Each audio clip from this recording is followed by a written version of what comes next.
Assalamualaikum dear students. Today we'll discuss about second equation of motion.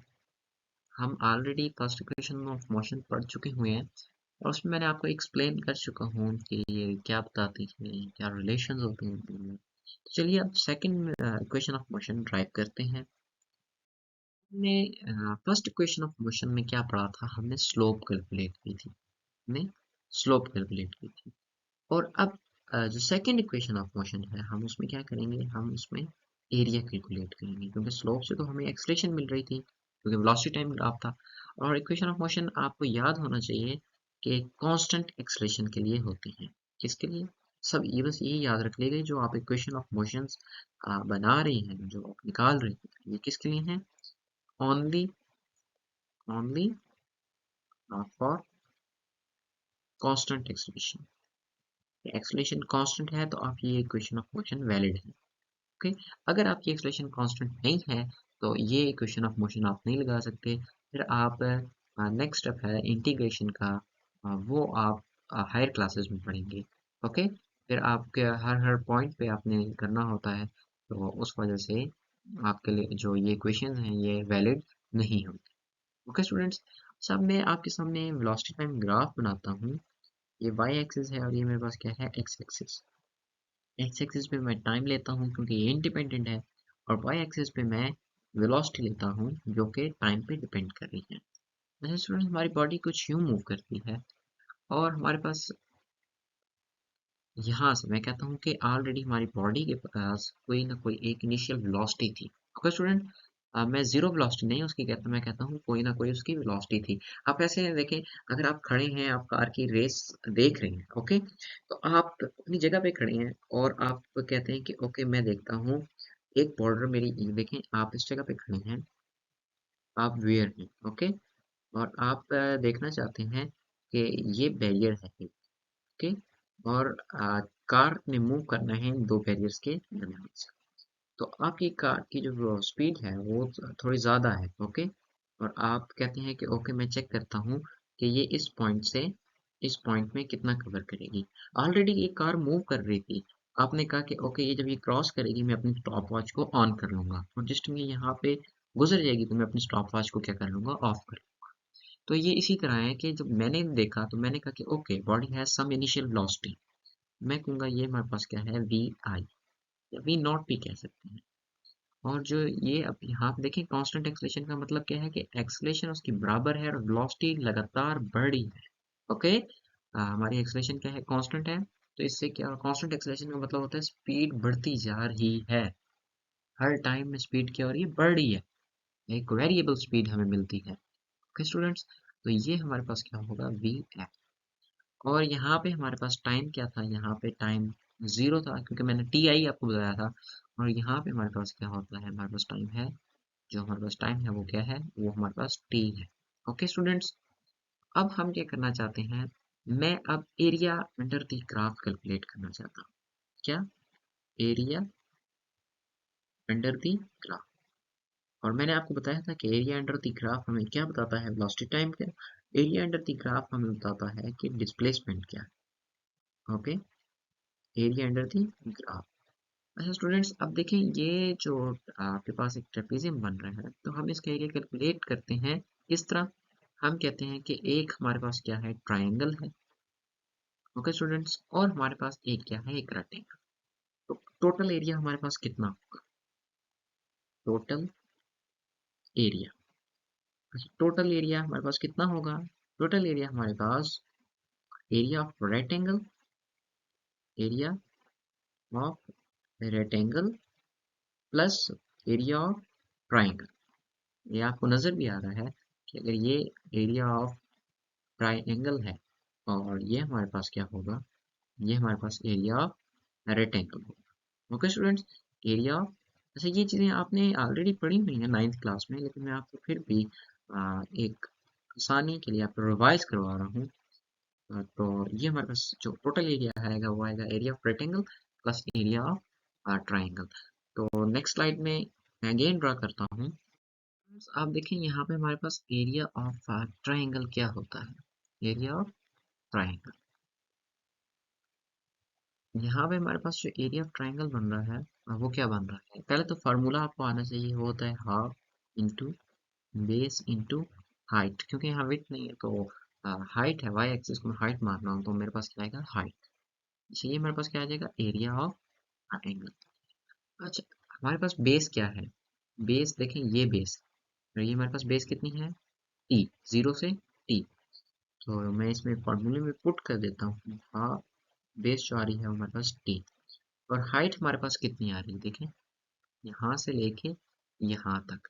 अच्छा अब ये देखें, अब टोटल कितनी थी, टोटल थी हमारे पास फाइनल वेलोसिटी, और उसमें से यहाँ तक क्या थी इनिशियल वेलोसिटी।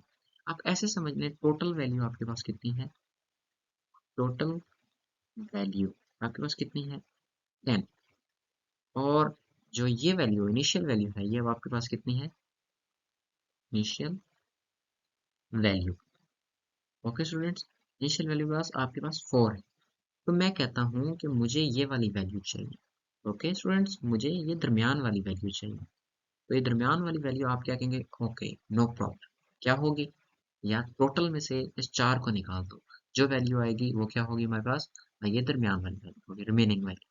तो देखें अब टोटल थी वी एफ, उसमें से वी आई निकाल दें, तो क्या बनता है v F minus we I, okay students. अच्छा अब हम क्या करते हैं, एरिया ऑफ रेक्टेंगल कैलकुलेट करते हैं, एरिया ऑफ रेक्टेंगल, क्योंकि जो टोटल एरिया था वो हमारे पास किसके बराबर था, हमारे पास बराबर था area of rectangle plus area of triangle. अच्छा एरिया ऑफ रेक्टेंगल हमारे पास किसके बराबर होगा, तो मैं रेक्टेंगल को सिंबल से शो कर रहा हूँ, आपने लिखना टोटल है एरिया ऑफ रेक्टेंगल, वो होता है simple base into height, base into height, इसमें हमारे पास जो हाइट है वो किसके बराबर है स्टूडेंट्स, वो हमारे पास किसके बराबर है वी आई के, लेकिन यहाँ से यहाँ तक क्या है वी आई है, ये आपको नजर आ रहा है, ये जो हमारे पास हाइट है कितनी है ये वी आई, और बेस कितनी है टी, तो हमारे पास क्या आ जाएगा वी आई, और हाइट कितनी है टी, तो अब नेक्स्ट स्लाइड में मैं क्या करता हूँ इन दोनों को ऐड कर देता हूँ। अच्छा टोटल एरिया आपको पता है कि जो हमारे पास ग्राफ, ओके स्टूडेंट्स, इसमें जो टोटल एरिया है ये सारा, मैंने आपको वेलोसिटी टाइम ग्राफ में बताया था कि जो हमारे पास वेलोसिटी टाइम ग्राफ में जो भी हमारे पास मोशन आती है, पाथ आता है, और अगर कोई लाइन है या कोई भी कर्व है उसके नीचे जो एरिया होगा शेडेड एरिया, ओके ये मैं शेड कर रहा हूँ, ये हमारे पास किसके बराबर होगा डिस्प्लेसमेंट के, तो मैं लिख देता हूँ यहाँ पे डी, ओके स्टूडेंट्स, और ये हमारे पास किसके बराबर आएगा area of triangle, area of triangle plus area of rectangle, area of triangle हमारे पास क्या आ रहा था, एरिया ऑफ ट्राइंगल हमारे पास आ रहा था, यहाँ पे ये देखें वी आई थी, यहाँ पे हमारे पास कितनी थी वी है, ओके स्टूडेंट्स, तो ये दोबारा मैं आपके सामने यहाँ बना भी देता हूँ, ये टी था हमारे पास यहाँ पे, और ये हमारे पास 0 पॉइंट, ये हमारे पास वी एफ था, तो स्टूडेंट्स जो हमारे पास एरिया फॉर ट्राइंगल आ रहा था वो आ रहा था हाफ इंटू बेस हमारे पास कितनी थी टी, और हाइट थी हमारे पास V F minus we I, okay students, और प्लस एरिया फॉर रेक्टेंगल हमारे पास कितना आ रहा था simple base into height which is equal to we I into T, और ये हमारे पास किसके बराबर है डी। अच्छा स्टूडेंट्स डिस्प्लेसमेंट को एस से भी डिनोट करते हैं, डिस्प्लेसमेंट को एस डी से भी डिनोट करते हैं, तो मैं अभी एस से करूंगा denote, okay students, S is equal to half T into V F minus we I, और स्टूडेंट्स आपको फर्स्ट इक्वेशन ऑफ मोशन से एक रिलेशन आपको बनाना है और आपने यहाँ पे पुट करना है, आपको ये चीज़ पता होनी चाहिए कि हमारे पास जो according to first equation of motion, first equation of motion, वो हमारे पास क्या बताती थी, वो बताती थी कि v f is equal to we i plus a t, और यहाँ से अगर हम ए टी की वैल्यू निकालना चाहें तो क्या होगी v F minus we i which is equal to a t, तो अब ये जो ए टी की वैल्यू है ये मैं क्या करता हूँ, ये मैं इस इक्वेशन में पुट करता हूँ, ओके स्टूडेंट्स, तो देखें एस इज इक्वल टू हमारे पास किसके बराबर आएगी half into T into V F minus we I की वैल्यू क्या है, ए टी। ये हमारे पास क्या है, a t plus v I into t. हमारे पास जो डिस्प्लेसमेंट का second equation of motion already complete हो चुकी है। हमारे पास क्या है, s is equal to we I into t plus half a t square. Okay students, जो ये रिलेशन बन रहा है ये हमारे पास क्या बन रहा है, सेकेंड इक्वेशन ऑफ मोशन। अच्छा स्टूडेंट्स, अब इसमें भी केस पढ़ लेते हैं, जो दो केसेस बनते हैं। मैं डायरेक्ट लिखूंगा और आपको मैंने एक्सप्लेन किया हुआ है कि वो क्या होता है, कि क्या क्या होना चाहिए। अगर मैं कहता हूँ कि आपकी बॉडी लीनियर एक ग्रेविटेशनल फील्ड में मूव कर रही है, ओके, मतलब एक ही वर्टिकल डायरेक्शन में हाइट से आप गिराते हैं किसी से, तो हमारे पास क्या होगा, हमारे पास जो इक्वेशन ऑफ मोशन बनेगी वो बनेगी v I T plus half ji t square, क्योंकि हमारी जो एक्सलेशन है वो कन्वर्ट हो जाएगी किसमें, ग्रेविटेशनल एक्सलेशन। और सेकंड केस था कि अगर हमारे पास initial velocity zero, initial velocity zero, वो आपके सामने है, आप वी आई को सिंपल जीरो पुट कर दें और आपके पास जो आंसर आएगा वो क्या आएगा, s equal to half a t square. Okay students, तो ये दो केस थे जो आपको बताने थे, और भी बहुत से केसेस हैं। अगर वी आई जीरो हो जाए और हो भी ग्रेविटेशनल फील्ड में, तो किस तरह। ओके स्टूडेंट्स, अच्छा ये जो एस है ये अब एस नहीं रहेगा हमारे पास। देखिए आपको मैंने बताया था कि अगर आपके पास एक बिल्डिंग है, आपके पास क्या है, बिल्डिंग है, और आप यहाँ से मेजर कर रहे हैं, आपके पास बॉल आ रही है और ये फॉल कर रही है, ठीक है। ये इस तरह की जो मोशन होगी उसमें ये वाली इक्वेशन ऑफ मोशन लगेगी।